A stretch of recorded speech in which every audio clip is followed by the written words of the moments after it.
Et je demandais à Corinne de le lire, si elle veut bien.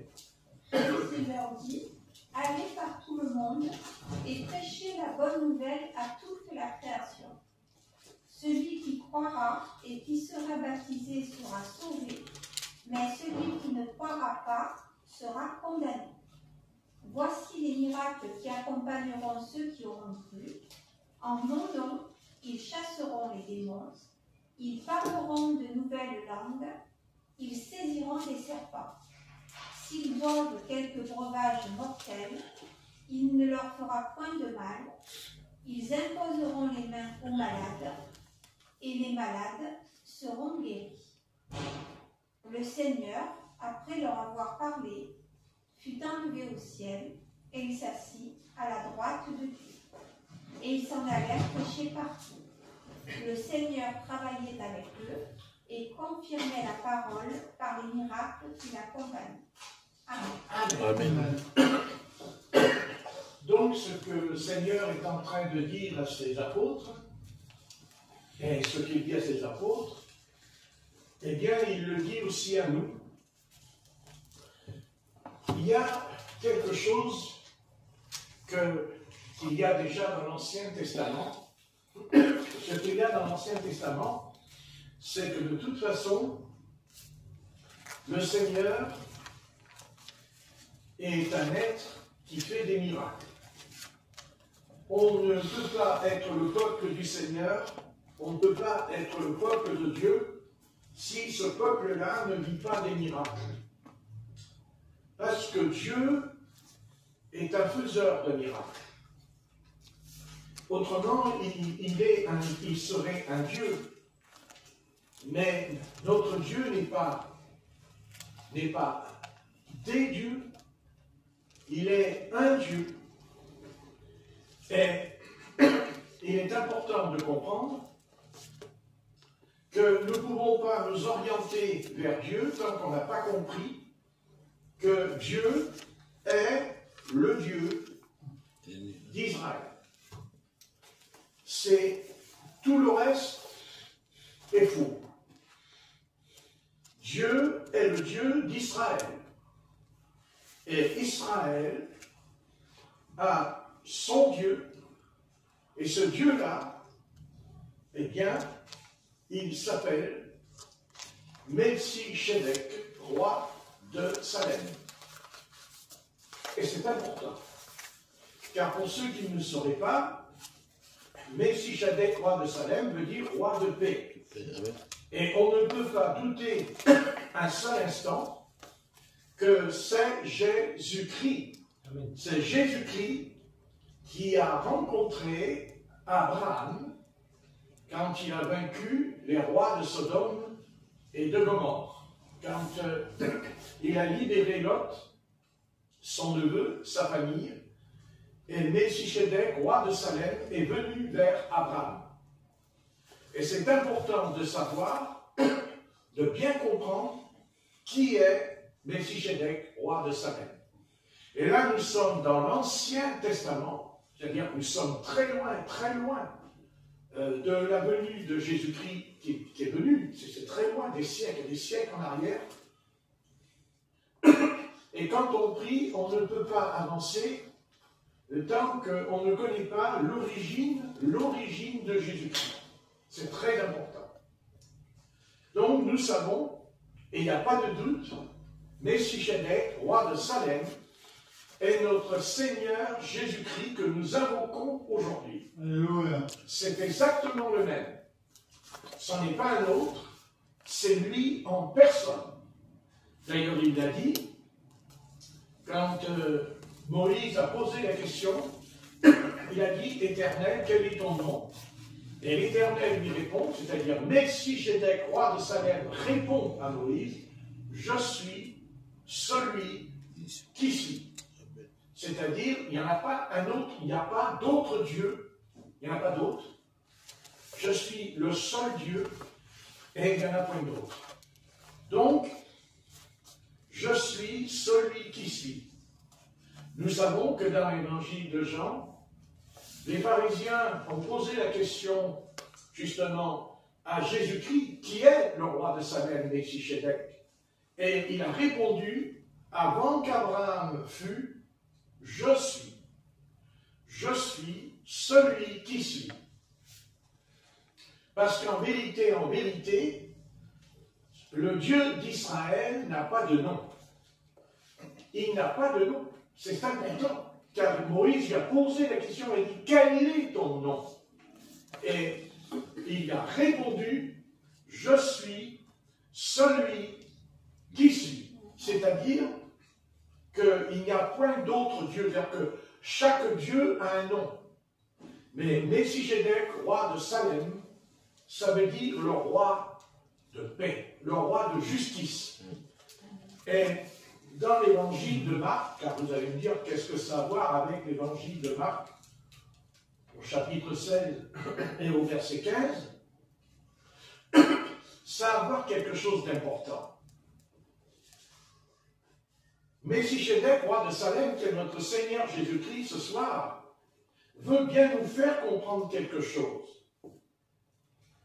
C'est que on n'a pas besoin d'être pasteur, on n'a pas besoin d'être un apôtre, on n'a pas besoin d'être un évangéliste pour voir les miracles s'accomplir. La question est, celui qui croira, c'est tout.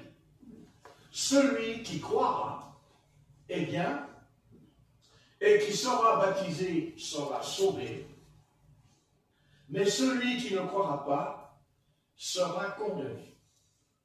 Donc, si nous croyons que Jésus-Christ est le roi de Salem, qu'il est vraiment Melchisedec, comme le décrit d'ailleurs l'Épître aux Hébreux, puisque dans l'Épître aux Hébreux, il nous est parlé de Melchisedec, roi de Salem, qui est apparu à Abraham. Et ce passage nous fait comprendre que justice a été faite à Abraham parce qu'il crut. Et ce soir, Dieu ne nous demande pas d'être un apôtre ou d'être un prophète, un docteur. Ça ne veut pas dire que le Seigneur ne veut pas donner des ministères à l'Église. C'est important, les ministères. Mais ce qui est important, ce qui fait la chose importante, c'est la foi. Amen. Tout repose dans cette affaire qui s'appelle la foi. D'abord, j'aimerais bien faire comprendre à ceux qui sont toujours en train de remettre en doute, parce qu'ils ont aujourd'hui, comme toujours, la faculté de nous expliquer cette petite phrase qui a jeté le doute, qui a jeté un pavé dans l'Église de Jésus-Christ pendant des siècles, qui consiste à dire que les miracles, les dons spirituels, tout cela, c'était que pour les apôtres. C'est faux. Ce qu'enseignent ces pasteurs, c'est faux. Amen. C'est pas vrai. Et pourquoi c'est pas vrai? Parce que Melchisedec, roi de Salem, que Jésus-Christ nous dit ce soir, il ne dit pas si tu es pasteur, si tu es apôtre, si tu es docteur, si tu es évangéliste. Il dit celui qui croira. Et qu'est-ce qui se passera? Voici les miracles accompagneront ceux qui auront cru. Il dit ceux qui auront cru. Il ne dit pas ceux qui croient, ceux qui auront. Donc, ça veut dire ceux qui auront, ça veut dire que tout le monde ne croit pas. Puisqu'il dit ceux qui auront cru. Croyez-vous? Est-ce que vous avez vraiment la foi? Est-ce que nous avons la foi? L'Église primitive a commencé avec cette histoire. Il n'y a pas à discuter, il n'y a pas à discuter avec ça. Et, décidément, dès le départ, la chose est claire. L'apôtre Jean et l'apôtre Pierre vont monter au temple pour la prière. Et avant d'entrer dans le temple, ils vont rencontrer un homme qui est paralysé, il est paralytique, il est couché à la porte du temple.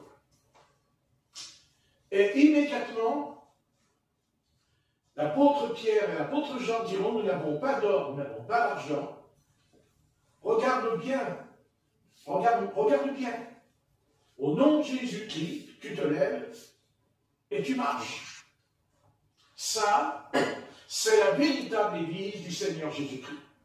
Ça, c'est la vraie Église, parce que ça, c'est la confirmation de ce que Jésus-Christ veut pour son Église, ceux qui auront cru. Qu'est-ce qui se passe?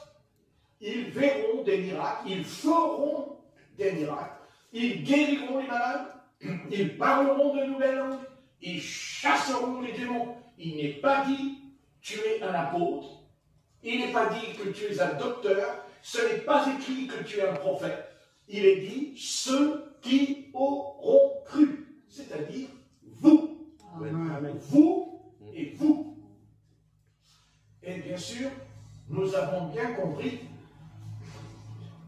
que dans l'Apocalypse, le Seigneur dit à l'Église, j'ai quelque chose contre toi. La chose est claire. Il s'est glissé dans l'Église une œuvre qui n'avait plus rien à voir avec l'œuvre de Christ. C'est quand l'ange dit à l'Église, tu as haï les œuvres des Nicolaïtes. Des Nicolaïtes, c'est-à-dire que tu as haï cet esprit qui consiste que le ministère de guérison, le ministère de délivrance, le ministère de chasser les démons, eh bien, ça sera réservé à une classe de personnes. Ce sera réservé à une élite, on va dire, à une élite. Ça, c'est faux. Et Satan a vraiment joué, il a gagné dans ce domaine, parce qu'il a réussi à amener chacun de nous, chaque chrétien, pendant des siècles, et nous a amené à dire, bon, eh bien, si la gloire de Dieu descend, c'est parce qu'il y aura un apôtre, parce qu'il y aura un prophète, parce qu'il y aura un pasteur. Ça, c'est faux. Vous êtes concernés, tous, sans exception. Amen. Vous êtes destinés, vous êtes appelés à chasser les démons, à guérir les malades, et arrêtons ce cinéma et ce cirque avec cette histoire que au-dessus, en bas, il y a les chrétiens assis sur leur chaise pendant des années et leurs petits pieds dans leurs chaussures. J'en rentre à la maison et c'est terminé. Je fais la bouffe et je dors et je reviens à l'église et tout va bien à la marquise. Eh bien, non. Non. J'ai la responsabilité, sans avoir de diplôme de théologien. C'est faux. Ceux qui croiront recevront le pouvoir de chasser les démons. Amen. Mais attention, pour recevoir cette chose, il faut lire tout l'ensemble de la Bible. Mais d'abord, je vais poser un fondement. Je veux enlever cette pensée ecclésiastique, cette pensée de cette école qui consiste à placer toujours une élite au-dessus et en bas le peuple. C'est faux. C'est faux et c'est faux. Tous ceux qui croiront, c'est le Christ qui l'a dit, c'est lui qui l'a dit. Voici les miracles qui accompagneront ceux qui auront cru. Il n'est pas dit ceux qui sont pasteurs. Il n'est pas écrit ceux qui seraient prophètes ou évangélistes. D'ailleurs, si j'ai bonne mémoire, il y a un homme dans le Nouveau Testament, dans le livre des Actes, il y a un homme qui a reçu la puissance du Seigneur pour faire des miracles, et ce n'était pas un apôtre, c'est Philippe qui était un diacre, qui a servi aux tables d'abord. C'est écrit qu'il a servi aux tables. Il a été choisi par les apôtres en disant, choisissez 7 hommes remplis de sagesse, qui ont un bon témoignage, et qui s'occuperont de servir aux tables, c'est-à-dire qu'ils servaient pour faire le ménage, faire la cuisine, préparer à manger. Et Philippe a commencé d'abord par travailler de ses mains. Et ce n'est que plus tard que le Seigneur l'appellera, mais d'abord il est un diacre. Il est c'est un simple diacre. Plus tard, on le nommera évangéliste. C'est normal, puisqu'il va croire, il croit ce que Christ a dit, ce que Christ a déclaré dans l'évangile de Marc au chapitre 16 et au verset 15. Nous allons voir quelque chose d'important. Alors je vais essayer un petit peu de rafraîchir la mémoire à ces fameux directeurs de conscience que le Christ, de toute façon, d'abord le temps des miracles est terminé, le temps des guérisons est terminé, mais seulement ils ont un problème. C'est que l'Église primitive, elle est née par ça en elle. C'est que dès le départ, elle guérit les malades, elle chasse les démons, et même elle ressuscite les morts. Point à la ligne. Après, ce n'est pas l'Église. Ce n'est pas l'Église de Jésus-Christ. Ce n'est pas vrai. Pourquoi?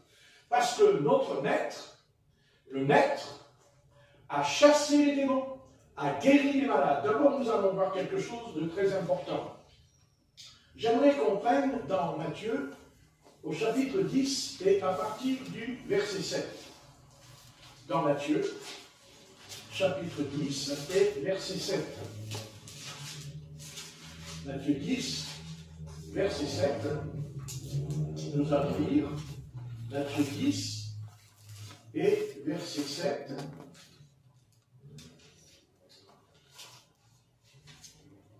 Voilà. Vas-y, Corinne, si tu veux. Allez, prêchez et dites, le royaume des cieux est proche. Oui. Guérissez les malades, ressuscitez les morts, purifiez les lépreux, chassez les démons.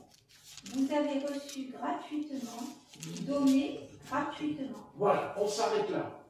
Vous voyez, notre maître nous explique que quand on est converti, quand on s'est converti au Seigneur, on n'est pas obligé d'être un apôtre, un docteur. D'ailleurs, l'apôtre Paul le dit. Sont-ils tous apôtres? Sont-ils tous évangélistes? Non. Mais le Seigneur nous montre ici que tous ceux qui auront cru, ceux qui croiront, se trouveront dans la même situation que les premiers disciples. C'est clair. Allez, prêchez et dites, le royaume des cieux est proche. Alors ça, tout le monde peut le faire. Prêcher, tout le monde peut le faire. Mais, d'après l'enseignement du Seigneur, Jésus-Christ n'a jamais bâti une église, pas plus qu'il a envoyé quelqu'un le servir sans lui donner, suite à sa prédication, suite qu'il ait prêché, il doit être capable de guérir les malades, de chasser les démons et de ressusciter les morts. Alors on va dire, oh ça c'est pas possible. Non, c'est pas possible parce que l'Église, tu ne le crois pas. Et que pour voir la gloire de Dieu, il faut d'abord croire ce que le Seigneur t'a promis. Amen. Car nous tombons dans une promesse. Et quand Dieu promet, il ne ment jamais. Donc nous croyons, et si nous ne voyons pas, eh bien, il y a deux solutions, même trois. La première, c'est qu'on ne croit pas. La deuxième, c'est qu'on ne croit pas assez, à ce qui est écrit, augmente notre foi. Et la troisième, c'est qu'on ne se sanctifie pas. Évidemment, il faut se sanctifier. C'est clair. D'ailleurs, faisons aussi attention que dans Matthieu 7, il nous est précisé qu'il y a des ouvriers qui sont venus vers le Seigneur et qui ont dit, Seigneur, Seigneur, n'avons-nous pas chassé les démons, guéri les malades, n'avons-nous pas même prophétisé? Et le Seigneur leur répondra, je ne vous ai jamais connu. Mais ça ne change rien. Parce que si le Seigneur dit à des ouvriers d'iniquité, je ne vous ai jamais connu, et qui pourtant ont chassé les démons et guéri les malades, ça veut donc dire que c'est très important de comprendre que je sois dans la bonne voie ou dans la mauvaise voie, ça ne change rien. Des deux côtés, nous chassons les démons. Point à la ligne. nous guérissons les malades, loin à la ligne. C'est clair. Maintenant, pour appuyer, parce qu'il faut se servir de la Bible, pour appuyer ce qu'on avance, je vous invite à lire quelque chose qui m'a extrêmement étonné. Quelque chose qui m'a beaucoup étonné. Alors, j'ai mis mon papier, il est là. Ne t'en va pas, reste ici. Bon, vraiment, attention. Mon Jésus-Christ, reste ici, hein. Attention. Parce que, je te connais, tu t'en vas pour que je ne puisse pas prêcher comme il faut la Bible. Hein. Alors, j'aimerais qu'on va lire quelque chose. Quelque chose qui va confirmer, quelque chose d'important, qui va confirmer que nous devons absolument croire ce que le Seigneur a dit dans Marc 16 et verset 15. Et il y a eu un accident, c'est bien un accident, qui se trouve dans la Bible. C'est-à-dire que ça se trouve dans Marc 9 et verset 38. Marc 9, verset 38. Et nous allons lire cet épisode, cette chose qui s'est passée dans la vie de Jésus-Christ et aussi dans la vie de ses apôtres. Dans Marc chapitre 9 et verset 38, Marc 9, verset 38, nous lisons. Vas-y, Corinne. Jean lui dit, Maître, nous avons vu un homme qui chasse des démons en ton nom et qui ne nous suit pas. Et nous l'en avons empêché parce qu'il ne nous suit pas. Ne l'en empêchez pas, répondit Jésus, car il n'est personne qui, faisant un miracle en mon nom, puisse aussitôt après parler mal de moi.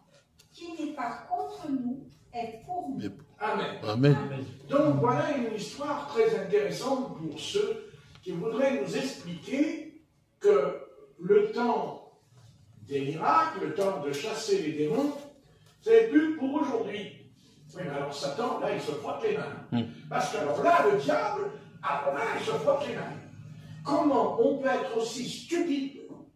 Quelle stupidité dans ces pasteurs, dans ces docteurs de l'Église, quelle stupidité de croire que le Seigneur ne veut pas nous donner le pouvoir de chasser les démons. Alors je vous dis carrément, alors là les démons, ils sont à la fête en cet instant. Et ils font la fête et ils vont pouvoir danser dans le bal. Puisqu'on dit, de toute façon, le temps de chasser les démons, ce n'est plus pour aujourd'hui, alors il faudrait leur dire, alors Satan il est mort. Alors le diable il n'existe plus. Alors il n'y a plus de démons, il n'y a plus d'esprit impur, c'est terminé, tout va bien à la marquise, tout est formidable, tout va bien, c'est extraordinaire, on vit sur un nuage, et le nuage nous transporte comme ça dans la présence de Dieu, vous voyez, c'est pas ça du tout. C'est pas ça du tout. C'est faux. Et pourquoi j'ai lu ce passage? Parce que vous voyez, le Seigneur lui-même dit à ses disciples quelque chose. Et d'ailleurs, c'est étonnant de leur part. Ils disent, Maître, nous avons vu un homme qui chasse des démons en ton nom. Nous avons vu un homme qui chasse des démons en ton nom. Et nous l'avons empêché. Tiens, c'est curieux. Comment c'est possible que ces hommes-là, qui sont des apôtres, et dont le Seigneur leur a donné le pouvoir de chasser les démons, et puis voilà, ils voient un homme qui chasse les démons, comme eux, exactement comme eux, il s'était écrit, il chasse les démons en ton nom. Eh bien, oui. Ça veut dire que Jésus-Christ, qui est le chef de l'Église, nous fait comprendre ici que même si on ne fait pas partie de sa troupe spéciale, ça ne change rien. Cet homme-là était tout seul. Et pourtant, il chasse les démons. Qu'est-ce que vous en dites? Vous qui dites que le temps des miracles, c'est fini. Non. Non, c'est pas fini. Et ça ne sera jamais fini. Parce que ça, autrement, Dieu n'existe pas. Alors. Ça veut dire que c'est une farce. C'est une légende. C'est faux. Et le Seigneur va le défendre. Et le Seigneur prendra sa défense. Car il dira, ne l'empêchez pas. Comment pourrait-on croire un seul instant, bien sûr, qu'il pourrait nous empêcher de chasser les démons si ce sont les démons eux-mêmes? Comme si les démons seraient d'accord qu'on les chasse. Comme si que les démons ont changé d'avis. Ils ont changé d'avis. Vous voyez? Seulement le problème, c'est que quand on dit quelqu'un qui a un démon, on dit il est possédé. Oui, mais alors ceux qui enseignent que le temps de chasser les démons, c'est fini, moi je me pose la question, qui est vraiment possédé à ce moment-là? N'est-ce pas? N'est-ce pas? Amen. Est-ce que vous en dites? Oui. Amen. Amen. Hein? Voici un homme. Il n'appartient à aucune assemblée. On pourrait dire aujourd'hui, il n'appartient à aucune dénomination religieuse. Il est seul dans sa vie. On ne sait pas grand-chose sur lui. Mais en tout cas, on sait une chose. Une chose dont c'est important, c'est qu'au moins lui, allez, le Seigneur ne l'a pas appelé, puisqu'il dit que le Seigneur appela 12 hommes. Il appela même Judas l'Iscariote, qui était un traître.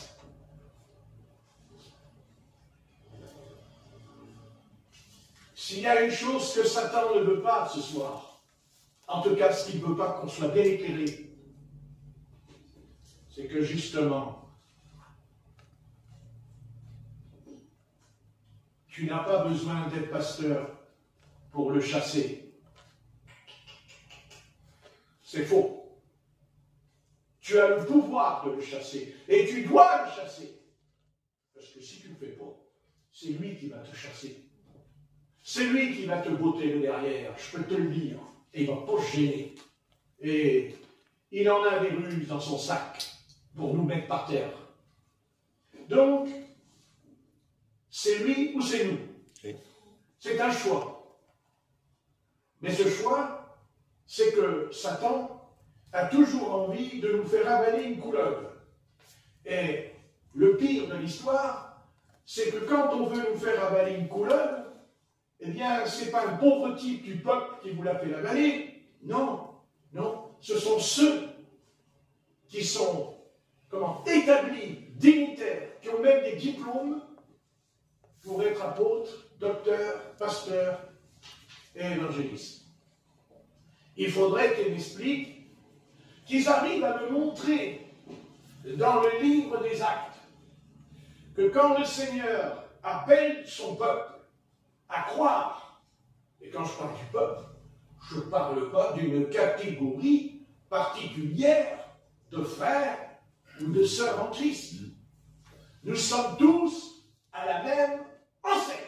Amen. Et nous allons balancer cette puissance des ténèbres qui veut nous faire croire que, ça y est, il y en a un qui est au-dessus de tout le monde, et le reste est en bas. Seulement, le problème, c'est que comme il y a très peu d'évangélistes, et comme il y a plus de frères et de sœurs dans l'assemblée, donc il faudrait savoir, donc il y a un pasteur. Le pasteur, lui, il a le pouvoir de chasser les démons. C'est bien comme ça. Vous voyez, le gars lui dit, ah, ben il y en a qu'un qui me chasse. Ça fait mon affaire. Mais si c'est tout le monde qui chasse, ça ne fera plus son affaire. Amen. Ah ben oui, parce que là, on est plus nombreux. Parce que lui, quand il vient, et d'ailleurs nous le voyons, par exemple,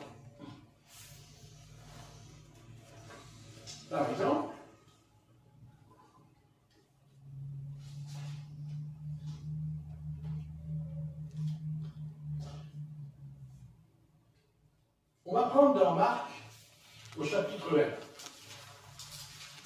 Chapitre loin.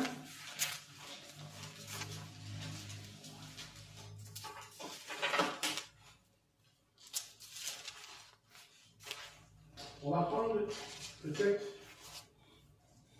Attendez. Que je ne me trompe pas.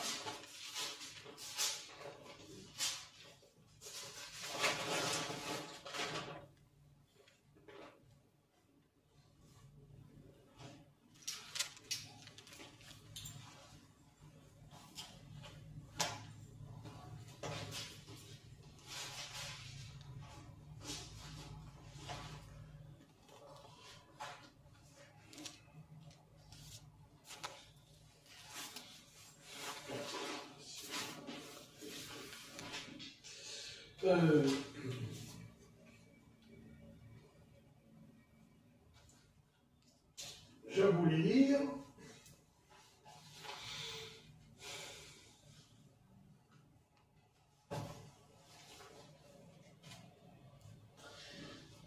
C'est le passage où il nous est parlé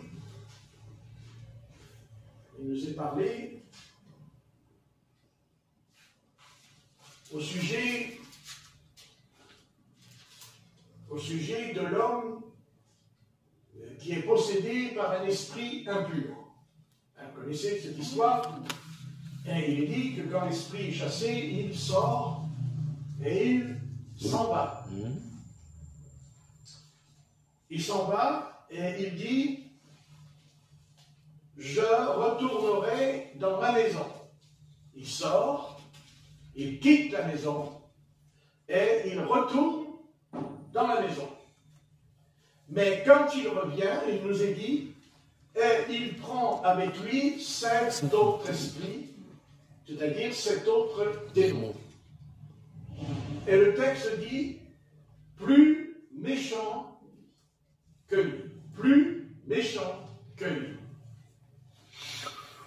Voyez, l'Église de Jésus-Christ ne peut pas chasser les démons parce qu'elle ne le veut pas.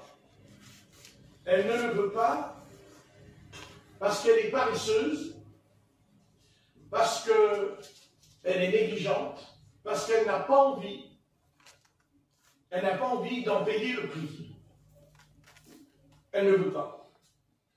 Ça l'arrange beaucoup de ne pas chasser les démons.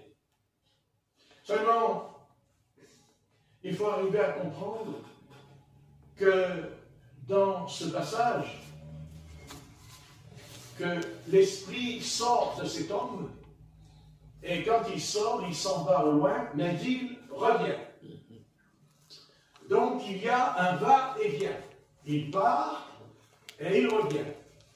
Vous voyez, il sort et il revient.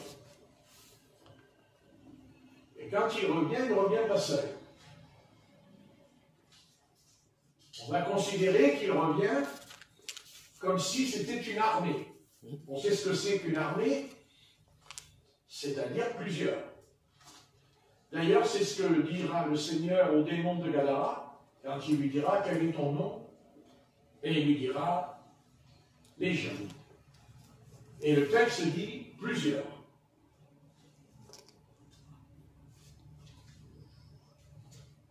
Vous voyez, il y a 2 solutions. Il y en a 2. Et où elle sera tragique, et c'est déjà tragique. Soit nous allons arriver à bien comprendre, à bien saisir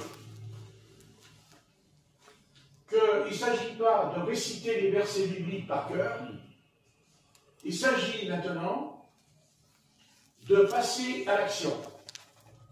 Amen. Et pour passer à l'action, le Seigneur nous l'a dit ce qu'il faut faire, il faut croire. C'est-à-dire la foi. La foi. La foi est une démonstration des choses qu'on ne voit pas. Mais elle rend témoignage. Elle rend témoignage, la foi. Parce que la foi, elle a un témoignage. C'est-à-dire, la foi, c'est quelque chose qui est vécu. vécu. C'est le vécu. Et bien sûr, nous avons cette faiblesse en nous. Ce qui s'appelle la nostalgie. La nostalgie. C'est-à-dire, autrefois, il y avait des miracles. Autrefois, il y avait un réveil. Autrefois, il y avait des conversions. Autrefois, il y avait l'esprit de repentance dans les assemblées. Autrefois. Voilà. On vit dans le passé. Toujours le même problème. Mais la foi, elle ne vit pas dans le passé. La foi, elle ne vit pas dans le futur. Jamais. La foi, elle vit au présent. C'est-à-dire ce qui va se passer maintenant. Ce qui va arriver maintenant. Pourquoi le Seigneur dit « si tu crois ». Pourquoi le Seigneur a dit qu'il te sera fait selon ta foi. Donc, vous allez me dire, mais moi je crois au Seigneur. Non, tu ne crois pas. Non. Tu crois là, dans la tête.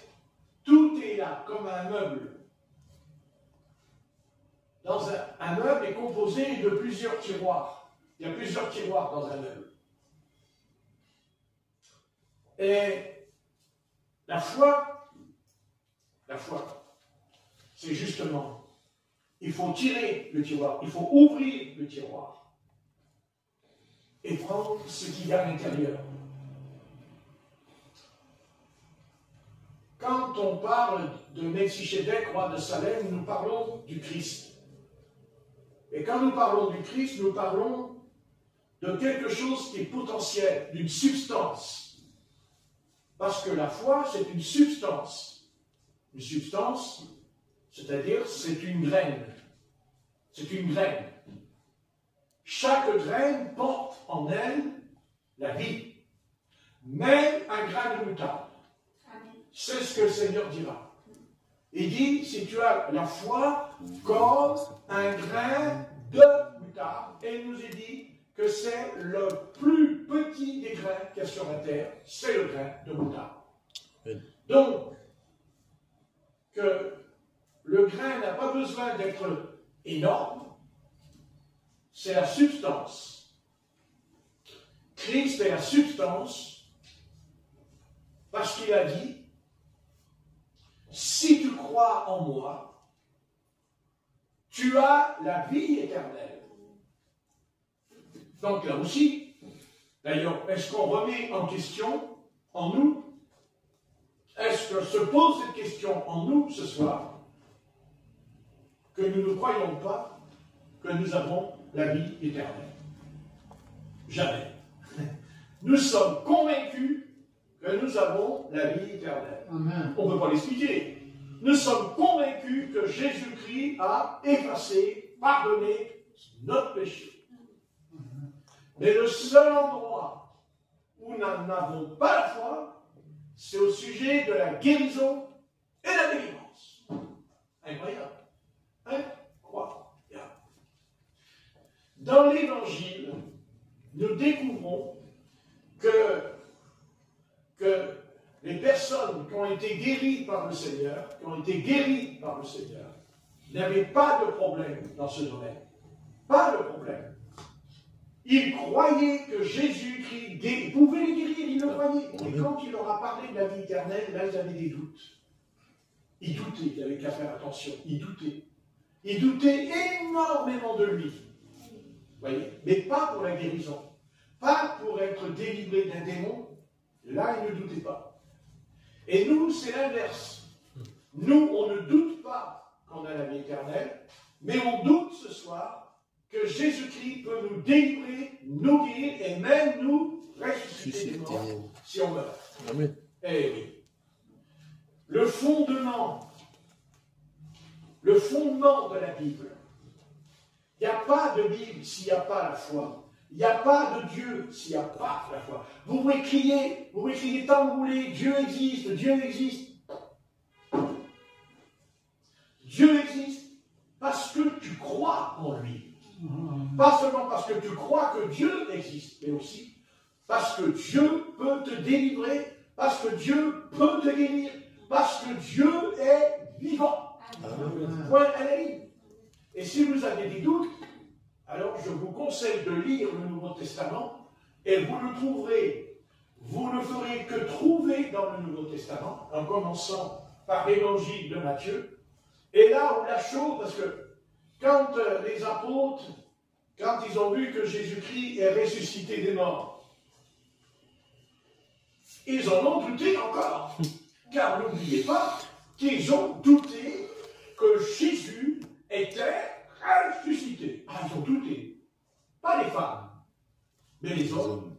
Puisqu'ils ont dit, elles sont folles. C'est écrit, elles sont folles. Parce qu'elles ont dit que Jésus est ressuscité. Et eux, ils ont dit, ça va pas. Ça tourne pas rond. Vous voyez?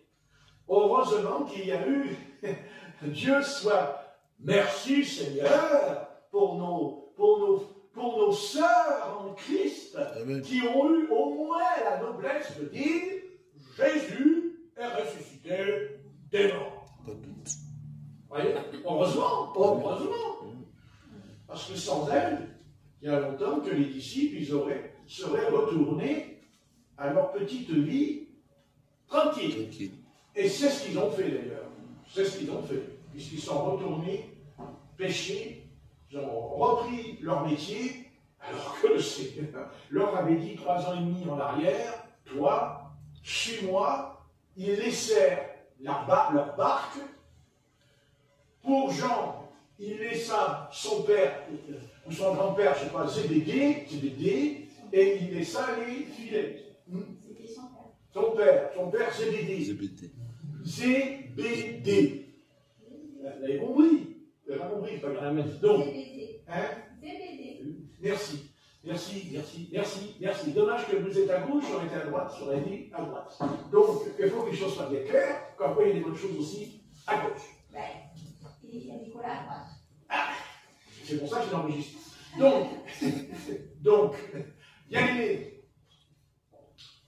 n'y a pas de doute. L'Église primitive a commencé sans aucun doute par cet homme qui était paralysé au portique de Salomon. Immédiatement, au nom de Jésus-Christ, lève-toi et marche. Amen. À l'instant même, il se lève. C'est comme ça. Et c'est pas autrement. Et ça ne peut pas être autrement. Et si c'est autrement, alors le Seigneur nous dit qu'il te soit fait selon ta foi. Donc ça veut dire que si ça ne marche pas, c'est pas le Seigneur qui te prive de sa gloire, c'est que tu ne crois pas. Tu crois, mais tu ne crois pas.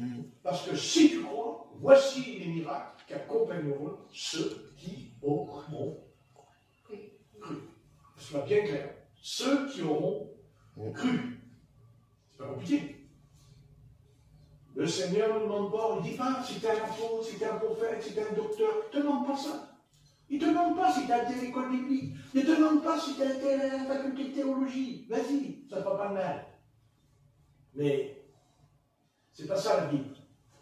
C'est pas ça l'Église. L'Église de Jésus-Christ, la vraie Église de Jésus-Christ, celle qui d'ailleurs, celle qui sera enlevée. Parce que là, pour être enlevé, c'est bien gentil de dire le Seigneur va nous enlever. Ah ouais. Moi, je ne vois pas comment le Christ il va m'enlever si je n'ai pas la foi pour chasser les démons, guérir les malades et ressusciter. Non, mais il y a un nœud, hein. Il y a un nœud quelque part. Bien sûr, il n'y a pas seulement que la foi, évidemment. Il faut aussi l'intervention, une intervention divine. Évidemment, les apôtres, ils n'ont pas été dans la rue, ils n'ont pas dit aux malades dans la rue, voilà, au nom de Jésus-Christ, lève-toi et marche, et puis ça y est. Non. Il est dit, le Seigneur leur a dit cette chose. Je vous donne tout pouvoir sur les scorpions et sur les serpents. Et ils ne vous feront point de mal. C'est clair. Maintenant, la foi, c'est elle. C'est-à-dire qu'il y a quelque chose, il y a une pratique, il y a quelque chose de vécu en nous, c'est certain. C'est certain. Si demain on va danser au bal, c'est sûr qu'on ne va pas guérir les malades. C'est évident. C'est évident. Le pouvoir, c'est le Seigneur qui nous le donne. Et il ne l'a pas donné à quelques hommes. Il l'a donné à tous ceux qui croient. Amen. Tout simplement. À tous ceux qui croient.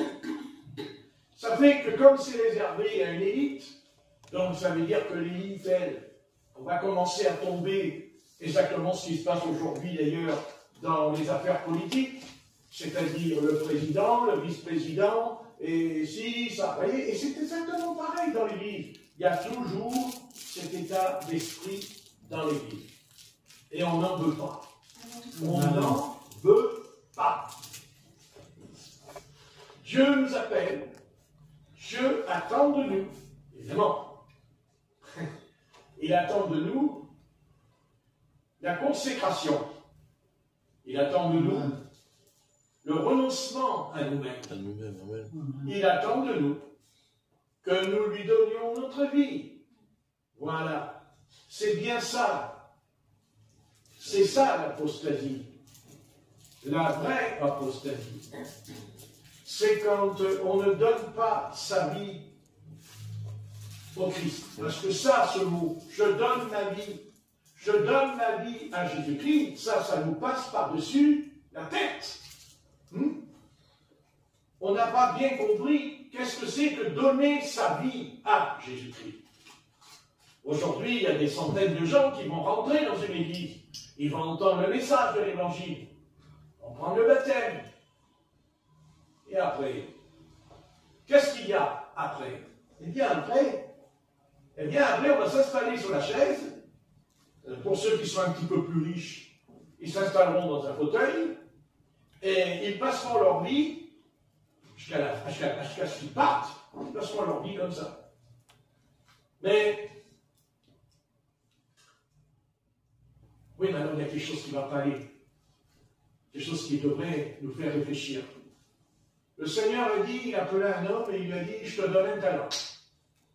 Il a pris un autre, il a dit, je t'en donne 2, je t'en donne 3. Mais quand Dieu a donné les talents, il a dit, attention, moi, je veux le retour. Moi, je veux le retour. Vous voyez? Donc, à nous maintenant, on va dire, oui, mais frère Patrick, tu comprends, je suis âgé, et puis je suis fatigué, et ceci, cela, vous savez, les excuses, on en a plein son sac. Ne vous inquiétez pas, et puis le diable, il viendra vous dire, toujours, il va vous trouver une excuse. Il n'y a pas de doute. Mais non, non. Si on veut balancer nos excuses, eh bien, il faut lire la Bible. Il faut prendre les passages de la Bible. Et tout ce qu'il y a dans le livre des Actes, c'est-à-dire, quand la jeune église primitive a pris naissance, il n'y a pas à discuter. Il n'y a pas à discuter. Dès que le Saint-Esprit descendra, et il n'y a pas de doute, ils parlèrent en d'autres langues. Ça veut dire qu'ils ont reçu ce que le Seigneur a dit dans Marc 16, verset 15, parce qu'il n'a pas dit seulement vous chasserez les démons. Vous parlerez de nouvelles langues. Vous voyez ce que je veux dire? Non, mais posez-vous la question. Posez-vous cette question dans votre vie spirituelle.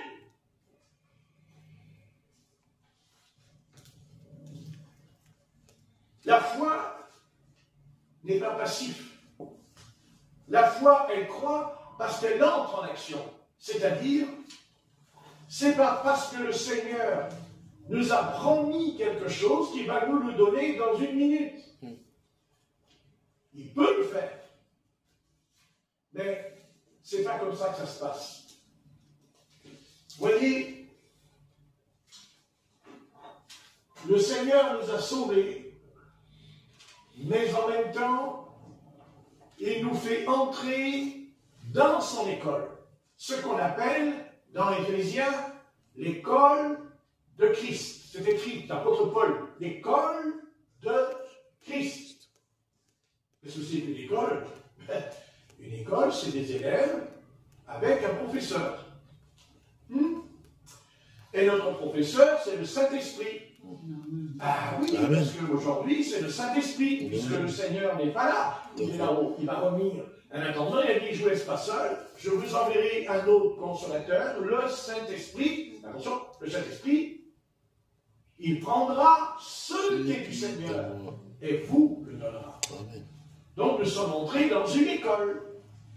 Quand on va à l'école, il y a la discipline.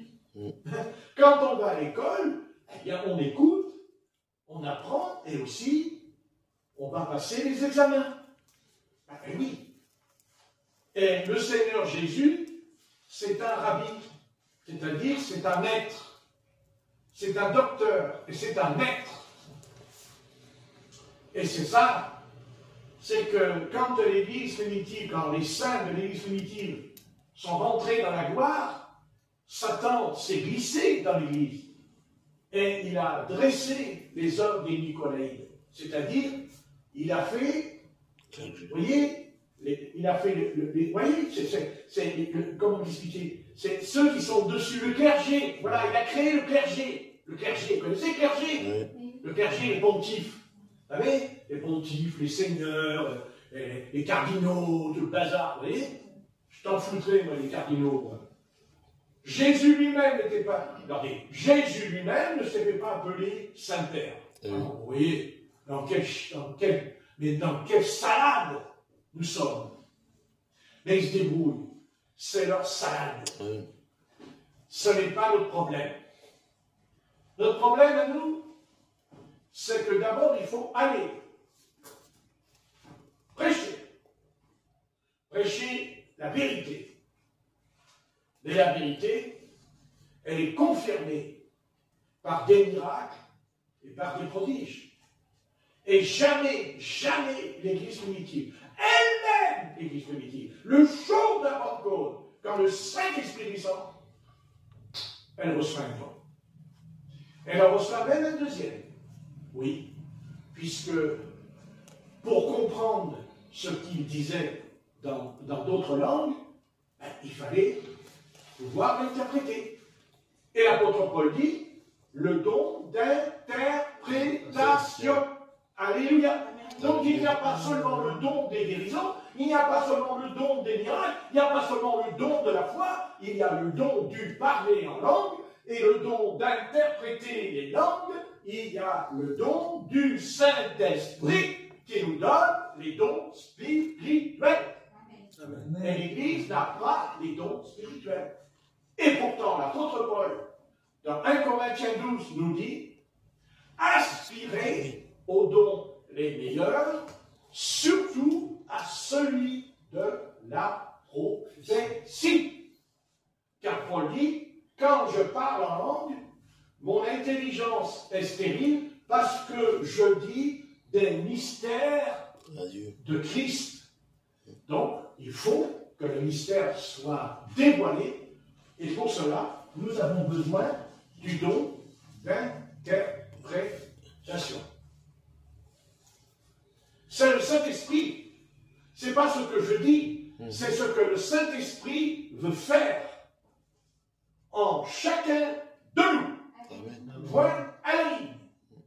Et il n'y a pas de chef, il n'y a pas de ténor ici. Il n'y a pas de star, il n'y a pas de vedette d'évangéliste ici. Ici, il y a un frère, loin de Dieu, comme vous avez été loin de Dieu, heureusement, pas heureusement, parce que on va tous aller dans l'erreur, puisqu'il dit, que nous avons tous reçu l'onction qui nous conduit dans toute la vérité. La vérité. Amen. D'accord? Dans toute la vérité. La vérité biblique. Pas ma vérité. Biblique. Et je défie l'homme ou la femme en tant que frère et sœur dans l'Église qui veut me dire à moi que le don des miracles, le don de guérison, les miracles, c'est plus pour aujourd'hui. Je dis, sors de ma vue. Je ne te veux pas dans mon Église. Je ne veux pas que tu viennes dans mon Église. Non, non. Dans cette Église, je veux des frères et des sœurs qui croient ce que Jésus a dit. Amen. C'est tout. Vous direz, t'as le droit? Oui, j'ai le droit, parce que je n'ai pas envie qu'ils viennent vous contaminer votre cervelle. Parce que vous avez encore une cervelle. Ben, j'espère. J'espère. Peut-être que vous n'avez plus la cervelle. C'est bien triste. Mais vous en avez une. Et comme dit l'apôtre Paul, Dieu renouvelle notre intelligence. Amen. N'est-ce pas? Oui. Amen. Donc, on n'a pas besoin, on ne veut pas que des gens viennent ici nous enseigner le contraire de ce que dit la Bible. Amen. On se conforme à la Bible et on est frères et sœurs en Christ. Après, comme dira l'apôtre Paul, dehors les chiens, dehors les enchanteur, dehors les magiciens, dehors. Et les menteurs, on n'en a pas besoin. Vous voyez, vous savez, le diable, lui, il a une technique en lui.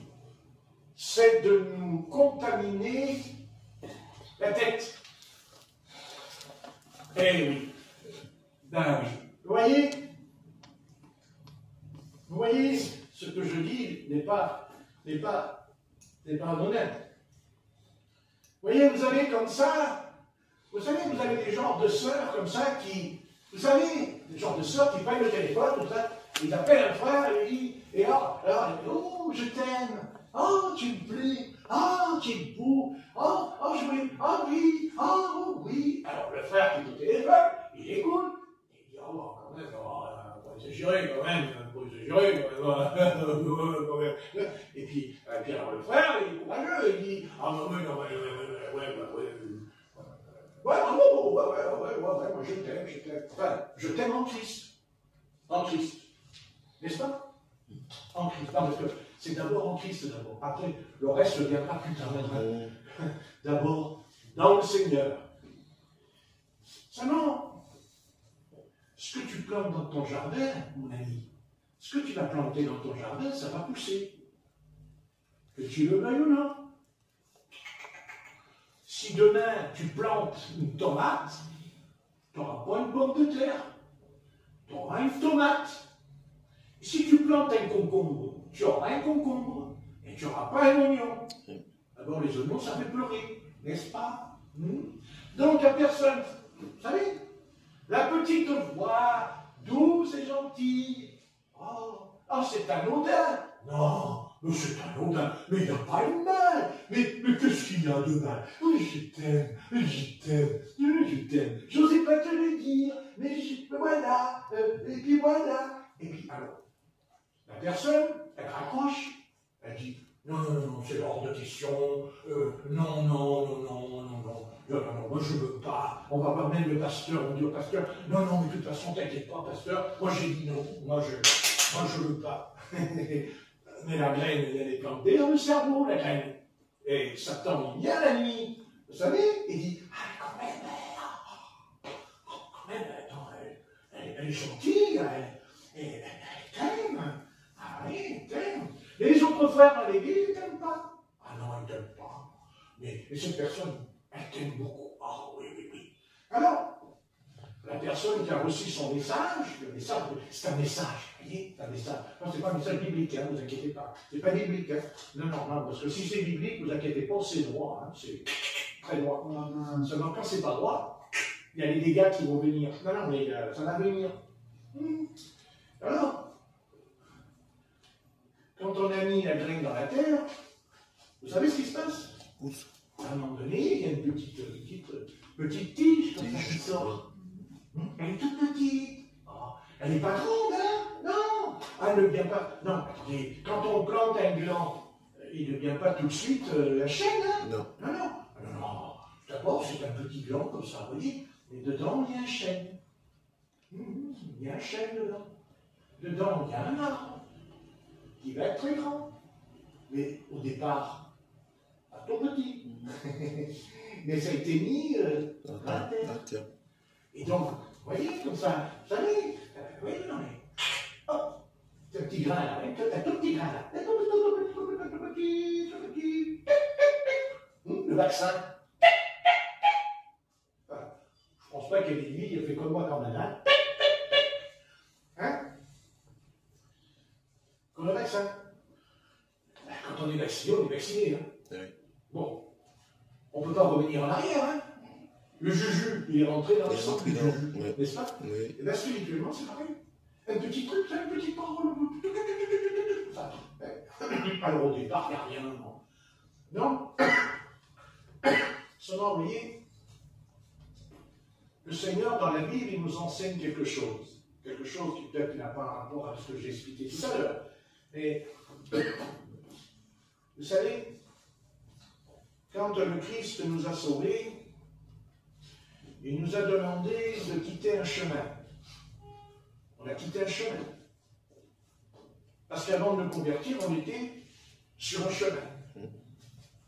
Mais ce chemin-là, c'était le chemin de la perdition. Et c'est un chemin quand même. Et au bout du chemin, il n'y a pas le vide. Il y a une porte. Il y a une porte. Ah oui, il y a une porte. Il y a la porte du paradis, et il y a aussi la porte de l'enfer. Aussi. Parce que l'enfer, ça existe. Même si le mot nous dérange, mais quand on dit enfer, même les païens qui ne connaissent rien à la théologie biblique, quand vous leur dites enfer, ils ont quand même la trouille. La trouille. Non, mais quand même peur. Ils ont peur quand même. Oui, ils ont peur. Même les bandits, ils ont peur de l'enfer. C'est pour ça qu'ils vont à la messe. C'est pour ça que la Cosa Nostra, elle va à la messe. Elle va à la messe le dimanche. Sur dans la semaine. Après, il va. Pardonne mon péché, j'ai tué des familles. Le prêtre, je viens confesser mon péché. Le prêtre qui écoute. C'est pas aux hommes qu'il faut confesser son péché, c'est au Seigneur. Au Seigneur, amen. Et voilà, alors voilà, on apprend à la planter la graine. Hein? Petite graine. T'es mignon. Tu me plais. L'autre est là. Il est perçu. Hein? Seulement, voilà. Si c'est pas une bonne graine, ben ça va aller, hein. Ah ouais. Parce que ce que tu sèmes, tu vas le récolter, mon ami. Tu as semé, tu récoltes. Hein. Vous savez,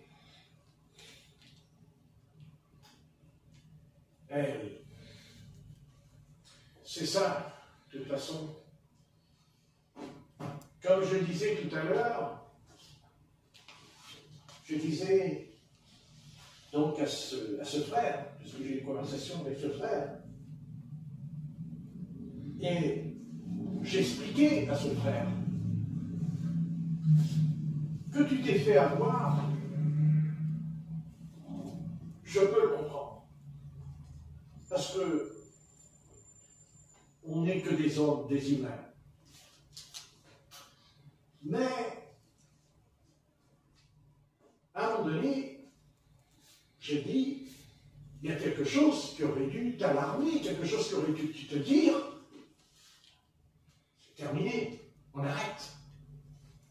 Et quand est-ce que Dieu a sonné de la trompette? Quand est-ce que Dieu a sonné de la cloche? Eh bien c'est quand le Seigneur a permis que cette personne s'en aille. Il a permis qu'elle sorte de l'église, qu'elle s'en aille, elle quitte l'assemblée d'un coup. Et à partir de là, j'ai dit au frère, à ce frère, je lui ai dit, là, tu aurais dû comprendre que ce n'était pas possible de continuer sur ce chemin. Avant, je comprends. Avant, je comprends. Dieu l'a compris, puisqu'il a été patient.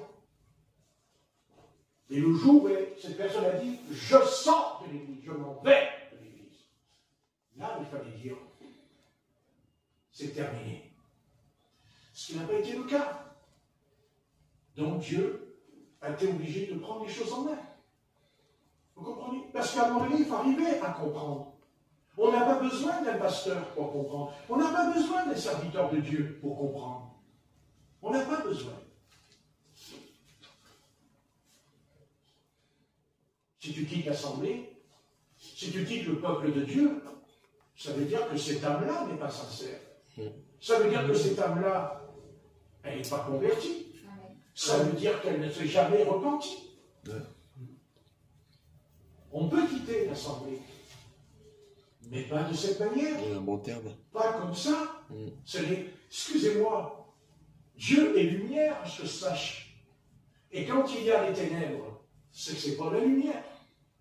À partir de là, quoi que ça nous coûte, eh bien on doit rompre, on doit arrêter en disant non, ce n'est pas le bon chemin pour moi, mais aussi pour toi aussi, ce n'est pas le bon chemin.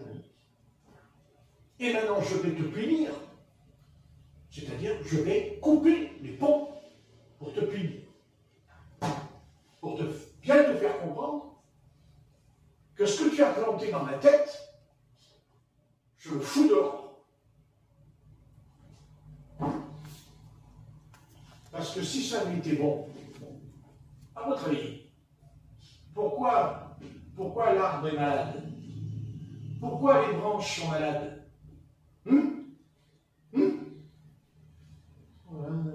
Il y a des causes et effets. Et ça, il faut arriver à le comprendre. Donc maintenant, eh bien, il faut remettre sa vie entre les mains du Seigneur, dans sa chambre. Dans sa chambre. Puisque entre dans ta chambre, ferme la porte et prie ton Père Céleste. Et je suis sûr, parce que je sais, et nous savons, que même si Jésus-Christ est bien le roi de Salem, Melchisédek, roi de Salem, celui qui a donné le pain et le vin à Abraham, qui est la Sainte Seine, parce qu'Abraham a mangé la Sainte Seine, c'est écrit comme Jésus a dit, prenez ce pain, buvez ce pain qui est mon sang et mon corps.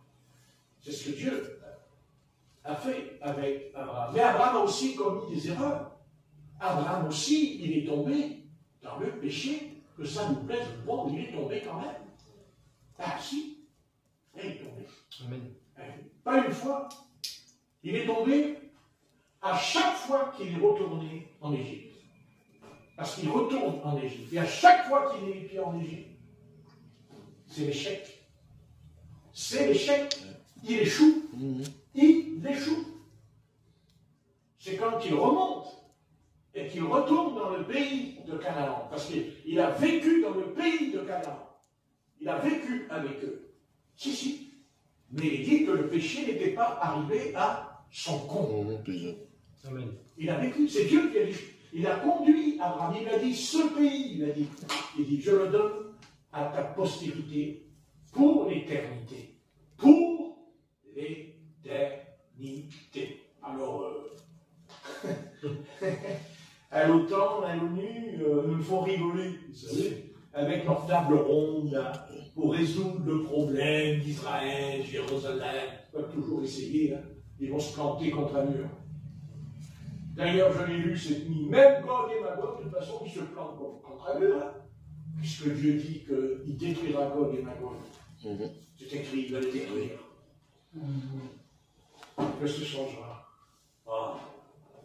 Vous savez, il n'y a pas de doute. Pas de doute, hein. Dans Ézéchiel 39, si on lit attentivement, dans Ézéchiel 39, quand on lit attentivement, il dit, et toi, fils de l'homme, prophétise contre Gog. Il dit, prophétise contre Gog. Tu diras ainsi, parle le Seigneur l'Éternel, j'en veux à toi, Gog, prince de Roche, de Méchec et de Tubal. Je t'entraînerai, je te conduirai, je te ferai monter des extrémités du septentrion. Et je t'amènerai sur les montagnes d'Israël. Est-ce que c'est Gog qui décide de monter? Non. Non. Non, il dit je. Vous voyez? Il dit je t'entraînerai, je t'amènerai. Vous voyez? Et après, au verset 3, j'abattrai ton arc de ta main gauche, et je ferai tomber tes flèches de ta main droite. Tu tomberas sur les montagnes d'Israël, toi et tous tes troupes, et les peuples qui seront avec toi. Vous voyez? Verset 6. J'enverrai le feu dans Magog, et parmi ceux qui habitent en sécurité, les îles, c'est-à-dire nous, les nations, les îles, et ils sauront que je suis l'Éternel. Amen. Je ferai connaître mon saint nom au milieu de mon peuple d'Israël, et je ne laisserai plus profaner mon saint nom, et les nations sauront que je suis l'Éternel, le Saint d'Israël. Alléluia. Alléluia. Voici ces choses viennent, elles arrivent, dit le Seigneur, l'Éternel. Vous voyez? C'est clair. C'est très clair. On ne va pas tout lire, ce serait trop long.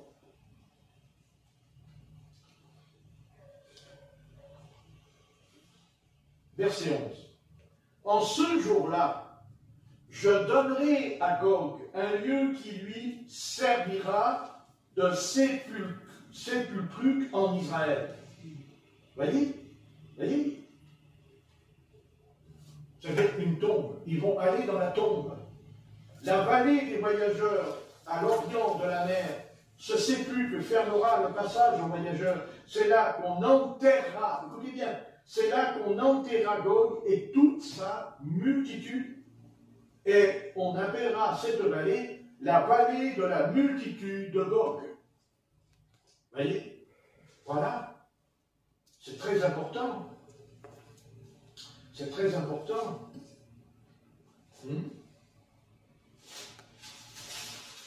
Donc ça, c'est dans Ézéchiel 39, c'est ça.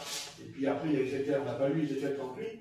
Vous voyez? Par exemple, Ézéchiel 38, il dit, au verset 38 et 14, il dit, c'est pourquoi prophétise, fils de l'homme, dit à Gog, ainsi parle le Seigneur l'Éternel, oui, le jour où mon peuple d'Israël vivra en sécurité, tu le sauras. Alors tu partiras de ton pays, des extrémités du septentrion, toi et de nombreux peuples avec toi, tous montés sur des chevaux, une grande multitude, une armée puissante. Tu t'avanceras contre mon peuple d'Israël, comme une nuée qui va couvrir le pays. Dans la suite des jours, je te ferai marcher contre mon pays, afin que les nations me connaissent, quand je serai sanctifié par toi sous leurs yeux, ô Gog. Voyez? C'est très clair. Maintenant, la grande question qui est posée, c'est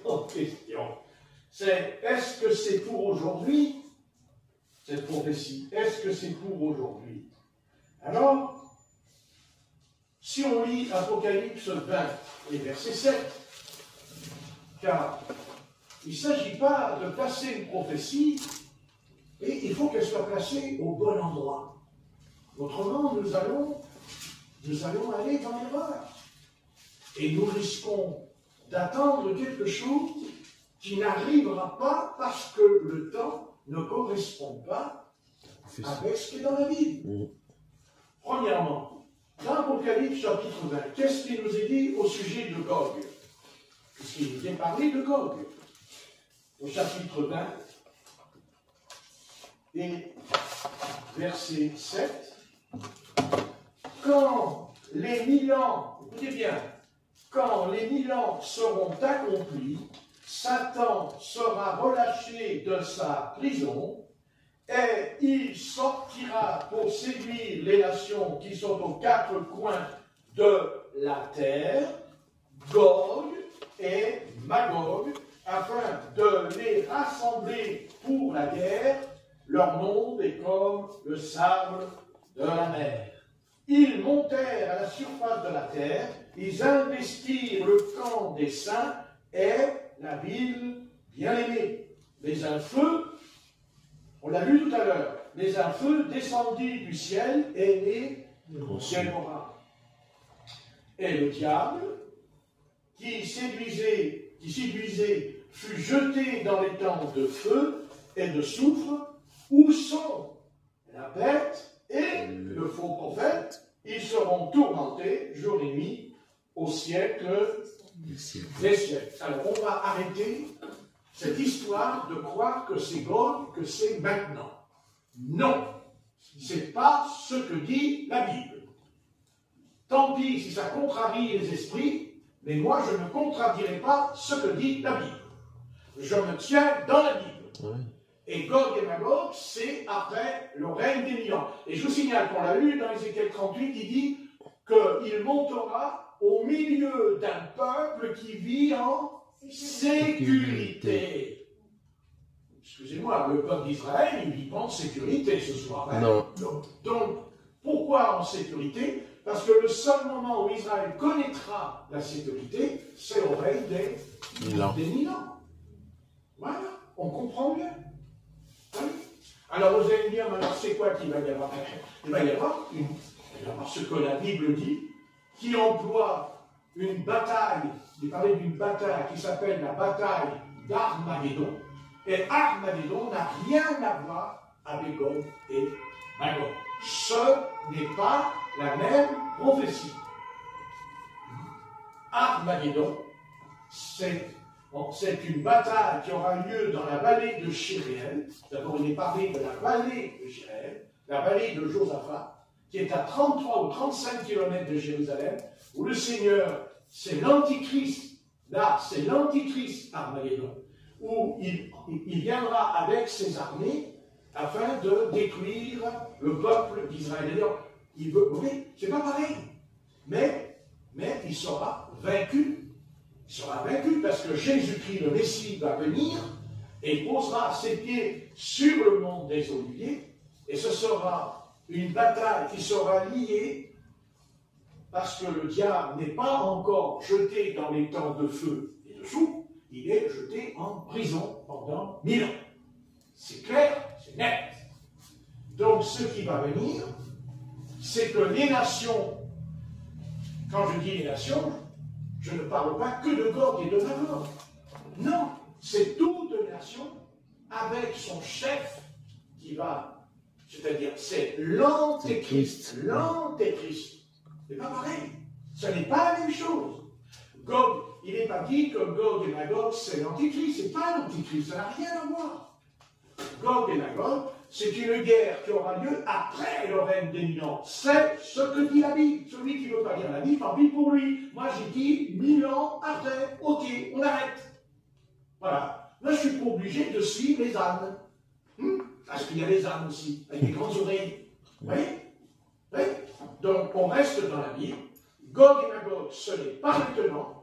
La Russie n'attaquera pas. C'est pas prêt. Ce n'est pas prêt. Pas maintenant. Pas maintenant. Alors, qu'est-ce qui va arriver? il va arriver l'Antichrist. Il va venir cet homme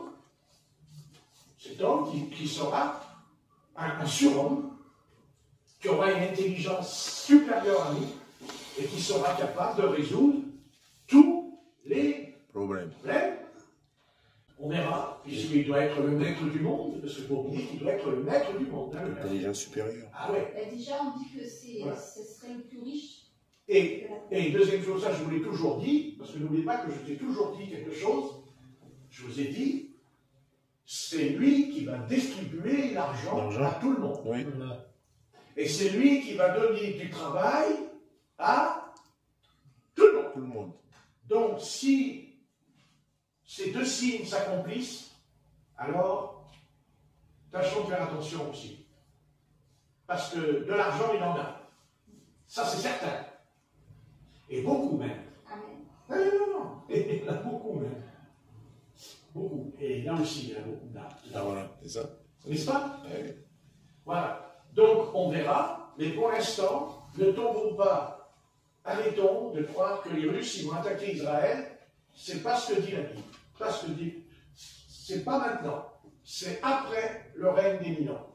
Gog et Magog montera à la surface de la terre. Et nous l'avons lu dans Ézéchiel 38 et 39, il dit, Gog, je te ferai sortir, tu monteras, décalir, tu monteras à la surface de la terre. Vous avez lu cet écrit qu'on a lu tout à l'heure.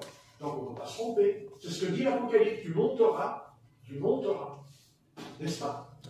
Donc pour l'instant, c'est pas ça. C'est pas ça. Et vous voyez le diable. Le diable, c'est un être rusé.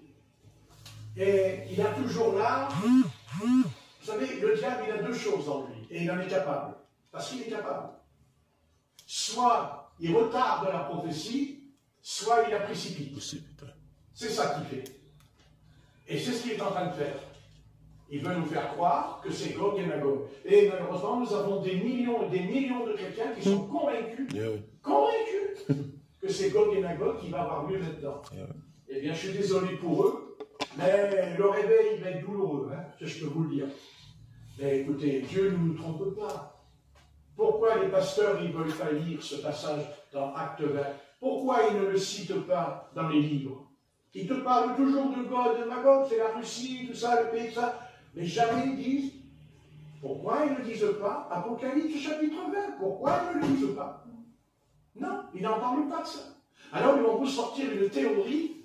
La théorie, c'est la prophétie est coupée en deux. Oui, où c'est écrit dans la Bible que la prophétie est coupée en deux? C'est pas écrit. Par contre, au sujet de Jésus, oui, c'est écrit. Ah oui, c'est écrit que la prophétie est coupée en deux. Ah oui, il est dit que le Messie viendra, qu'il sera retranché de son peuple. Ça, c'est écrit. Mais il est dit aussi que quand il sera retranché, il reviendra. Oui. C'est écrit. Jésus a été retranché par Israël. Eh oui. Est-ce qu'ils n'ont pas reconnu? N'est-ce pas? Amen. Ouais, mais au sujet de Gog, il n'y a pas écrit qu'il y a deux prophéties. Il y a une prophétie. Gog et Magog, c'est vrai que c'est lié à des peuples venant du nord. Ça, oui. On est d'accord. De toute façon, on le sait, Prince de Rhodes, de Tubal, tout ça, c'est lié avec des peuples qui se trouvent dans le nord. Donc, certainement, peut-être que les Russes savent des choses que nous ne savons pas aujourd'hui. Et peut-être même c'est au-delà Oui, de la oui, Ouais, plus loin. de la Russie. C'est possible. Voilà, oui, mais plus que la Russie encore. Parce qu'il y a les gros glaciers là-bas. Ils sont derrière. Donc, on verra. On verra, parce que s'ils fondent, y aurait-il pas autre chose? Découvrir. Caché Eh oui. derrière, c'est-à-dire des peuples du Nord, n'est-ce pas? Donc, laissons tomber cette histoire de Gog et Magog, mais tâchons de veiller et de prier, parce qu'après tout, que l'Antichrist vienne ou qu'il ne vienne pas, ça ne change rien pour nous. N'importe. Parce que nous, on a une chose à faire ce soir, on a intérêt à le faire, c'est de veiller et prier. Amen. Amen. N'est-ce pas? Comme on ferait mieux de méditer Matthieu 25, la parabole des 10 vierges. Elles n'avaient pas pris d'huile dans la langue. Ça, c'est plus important que toutes les prophéties qui nous sortent tous les jours. Amen. Ouais, parce que ça y va, les prophéties. Oui, voilà. Ouais. Et il faudrait peut-être voir aussi Oui, mais c'est bien beau tout ça. Mais si ma lampe n'avait pas rempli d'huile, n'est-ce pas? À quoi ça sert? Alors, le plus important, c'est que je sois prêt. Amen. Parce que tu connais ni le jour ni l'heure quand le Seigneur revient. Ça, on ne le sait pas. Ouais. On sait qu'il revient. On sait qu'il y a les signes. Matthieu 24, on est d'accord. Le Seigneur a dit, quand tu verras le figuier refleurir, lève ta tête, car ta délivrance est proche. Le figuier, c'est Israël. Le figuier qui a refleuri, c'est Israël. Puisqu'ils sont retournés dans le pays que Dieu avait donné à leur père. Exactement comme l'Éternel a dit à Abraham, à Isaac et à Jacob, je te donne ce pays à ta postérité, ça veut dire à ta semence. En hébreu, il dit à ta semence, pour l'éternité. Et même pire que ça, ce soir, qui sommes-nous vraiment? Nous sommes les enfants d'Abraham. Merci. Parce que les vrais enfants d'Abraham, c'est ceux qui sont en Christ. Amen. Non. Alléluia. C'est ceux qui sont en Christ. Vous avez qu'à lire Matthieu chapitre 1, la généalogie. Oui. Amen. Parce qu'en vérité, nous étions dans les reins d'Abraham. Et c'est pour ça qu'on croit. Pourquoi on a la foi? Parce qu'on a la foi comme Abraham. Comme Abraham, amen. Vous voyez que c'est nous qui croyons seulement. Je n'ai pas dit qu'il faut croire et croire et croire. Non, la Bible dit que la foi, c'est un don de Dieu aussi. C'est un don. Mais maintenant, ce n'est pas parce qu'on a le don que le Seigneur ne va pas nous demander notre part. Puisque Jésus a dit qu'il te soit fait selon ta foi. Te soit fait selon ta foi. C'est tout. Alors tu lui fais confiance. Amen. C'est comme Vachtané. Vachtané, il avait la tuberculose. Il était cloué dans le lit, mais il devait prêcher au culte. Vachtané, c'est un apôtre chinois. Un apôtre qui a fait des livres, d'ailleurs, extraordinaires. Quand il prêche, les pasteurs, ils ne sont pas à la hauteur avec lui, hein, ça c'est sûr.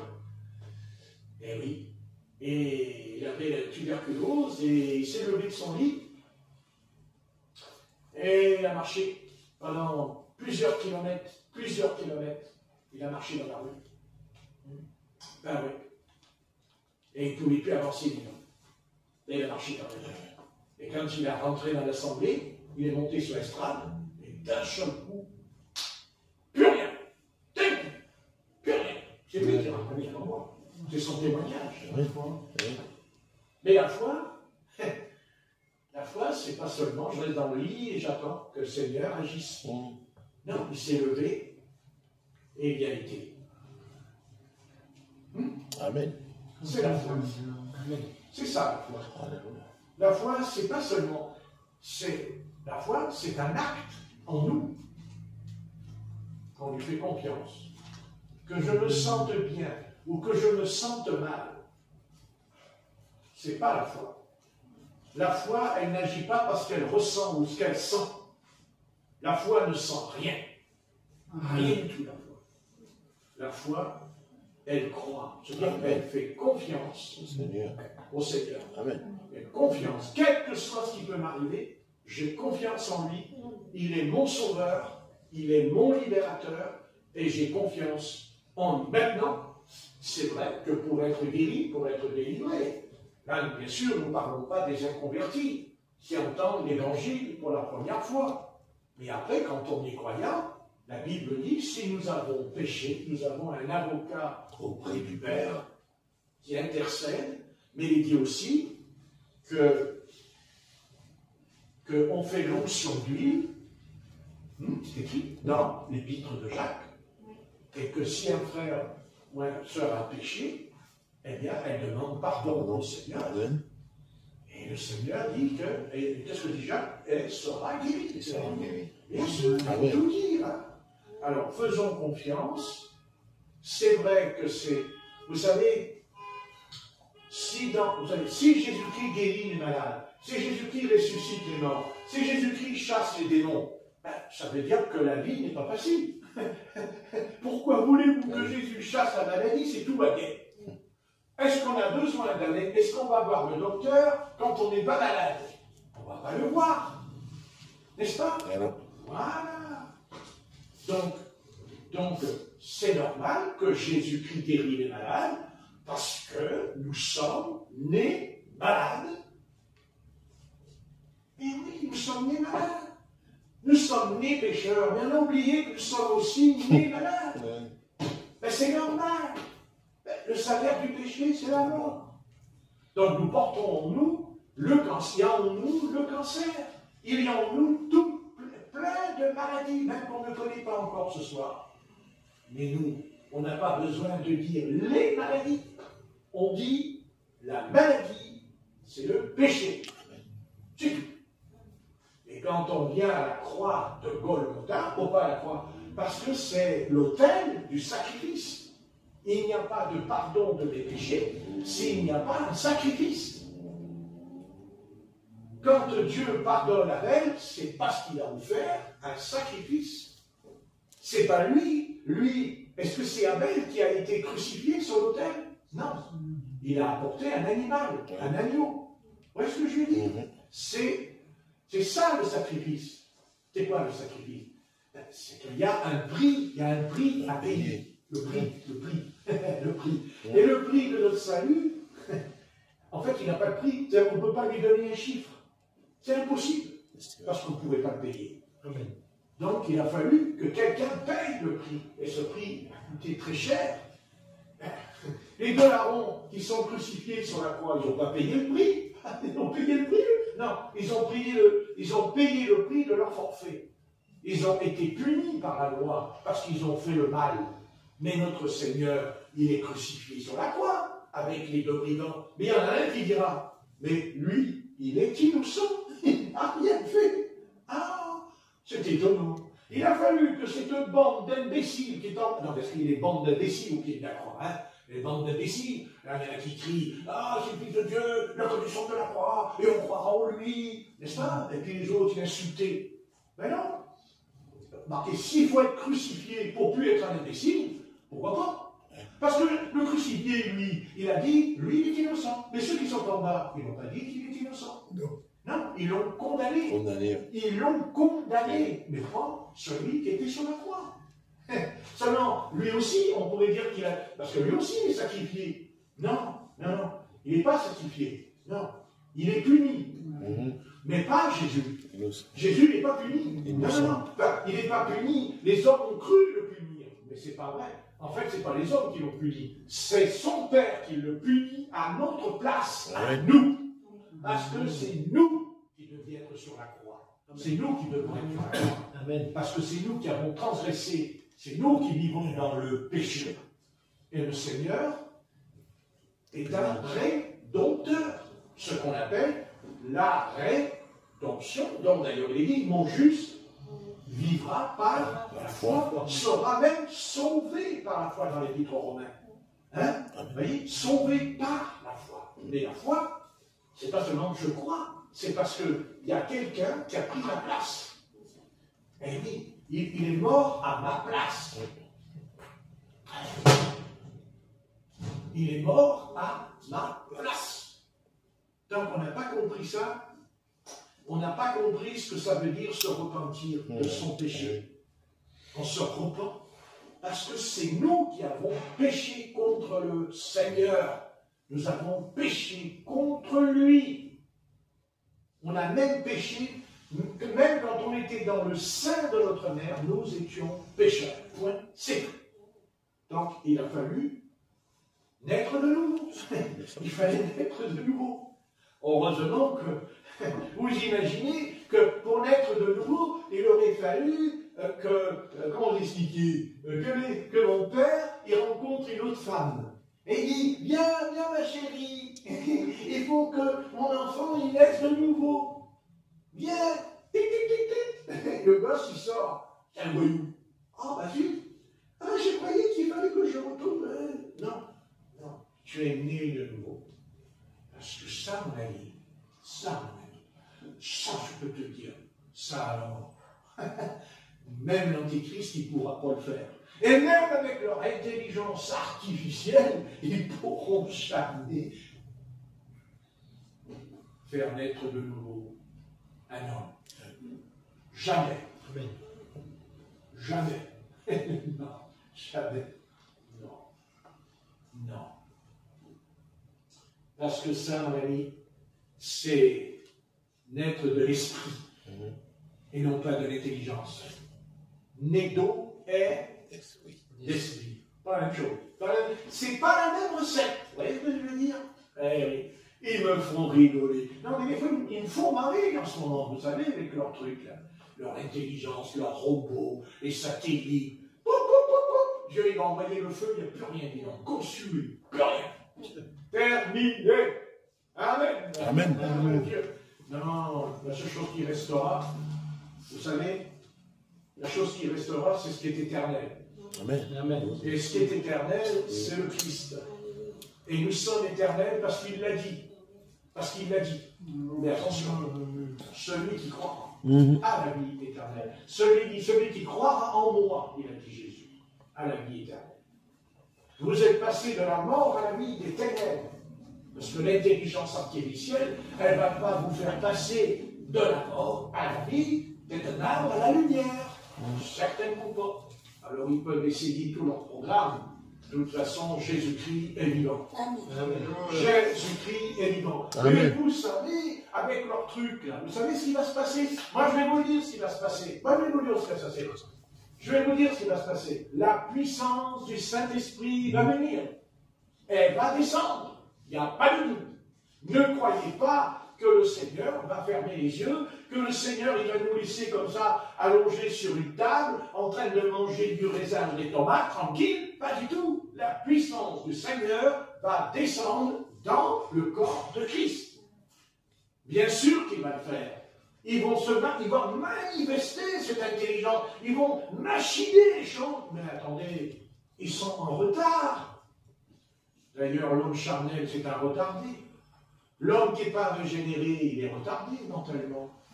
N'est-ce pas? Amen. Et vous verrez, nous la recevrons, la puissance. Vous verrez. Et on verra bien. On verra.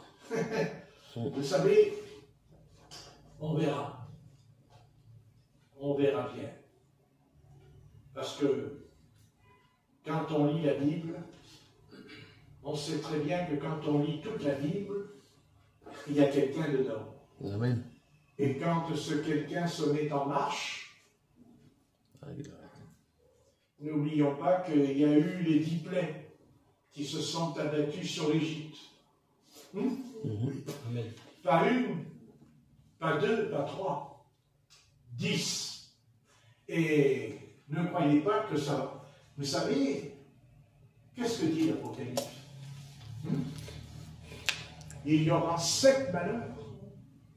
Oui. Et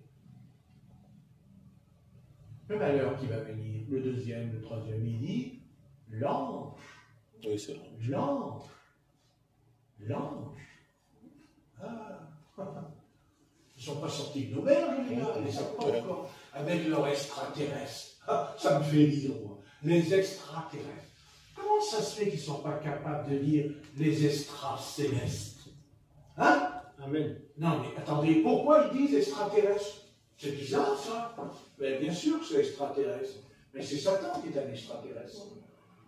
Mais Satan, il la veut, la planète. Qu'est-ce que vous voulez? Ouais, il ne la veut pas, la planète. Il veut la veut, la planète. Mais attention, il la veut pour en être le Dieu de cet âme. Quand il verra que ce n'est pas possible, alors qu'est-ce qu'il va faire? Eh bien, il va la faire sauter, la planète. Il va la faire sauter. Mais il va le faire. Ah, ça, c'est certain. C'est pour ça que le Christ, il va venir, parce que s'il ne vient pas, il y a tout qui va partir en fumée. Ça, je vous le dis tout de suite. Ah, ça va être rapide. Ça va être rapide. Il y a 50 ans en arrière, on ne pouvait pas le dire, ça. Et avec les armes nucléaires qu'ils ont dans le garage, attendez, qu'ils les sortent du garage, leurs petits joujoux, là. Eh oui. Si tu m'écoutes, ami, je vais te dire quelque chose. N'oublie jamais que tu sois chef d'État ou que tu sois ce que tu veux. Sache une chose. Tu es un apprenti sorcier, mon ami. Tu ne connais rien à la sorcellerie. Tu ne connais rien à la magie. Parce que tu sais, derrière les joujoux, là, il y a quelqu'un derrière. C'est Satan. C'est Satan qui a les commandes. Et les commandes, il les a.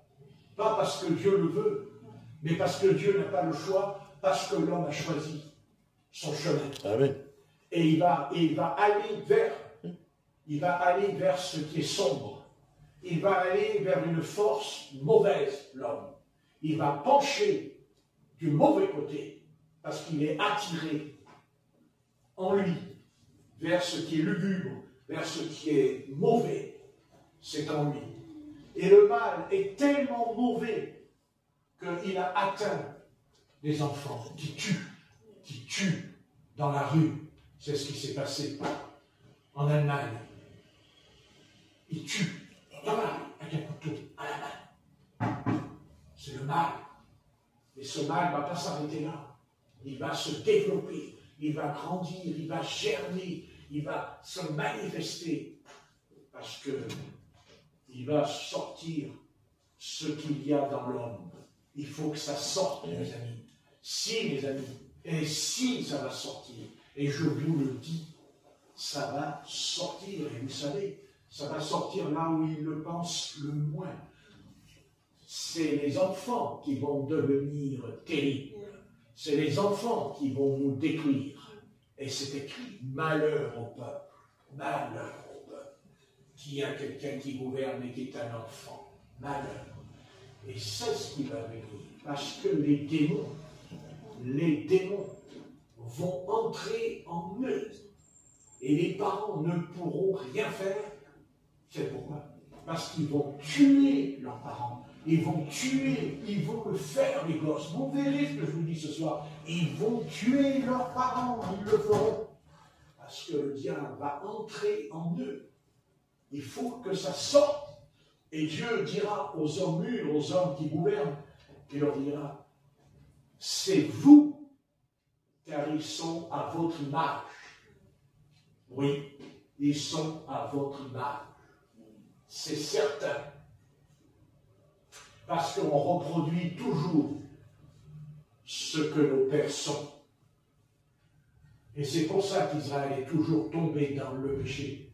Parce que la nouvelle génération, automatiquement, même si elle s'est ressaisie par moments, mais non, elle retombera comme leur père, ce qu'ils ont fait dans le désert. Dès le début. Et encore, regardez ce qui se passe en nous. Est-ce que vous pouvez comprendre une chose pareille? L'armée s'est battue. Ils se sont battus contre le Hamas. Ils ont flanqué les bombes sur Hamas. Et là, hier, ils ont montré les jeunes filles qui ont été libérées avec le Hamas, qui était en train de se glorifier en libérant des centaines de terroristes contre 4 personnes. Mon Dieu, mais qu'est-il arrivé au peuple d'Israël? Mais qu'est-ce que tu fous, Israël? Tu as perdu la boule, mais tu es complètement cinglé, Israël. Comment on peut libérer des terroristes, mais comment on peut libérer des criminels qui ont détruit le 7 octobre, tué leurs femmes, leurs enfants, leurs parents, et là, ils font un échange. Oh, honte à toi, Israël. Honte à toi, Israël. Tu devrais être la tête des nations, mais tu n'es que la queue des nations. Tu es là, Israël. Tu es par terre. Tu es couché par terre, parce que tu as chassé Melchisedec, roi de Salem, c'est-à-dire le Dieu d'Israël. Le Dieu d'Israël. Pas seulement Israël. Dieu d'Israël. Voilà. Et vous savez, le programme n'est pas terminé pour eux. Parce que, vous savez, qu'est-ce qu'il y a à comprendre? Mais que voulez-vous? Ils ont un président, excusez-moi de le dire, ils ont un président qui est mêlé de corruption avec des jeunes filles de 14 ans. Mais si, c'est certain. Eh oui, vous savez, si vous saviez ce que le pouvoir peut vous faire faire. Yeah.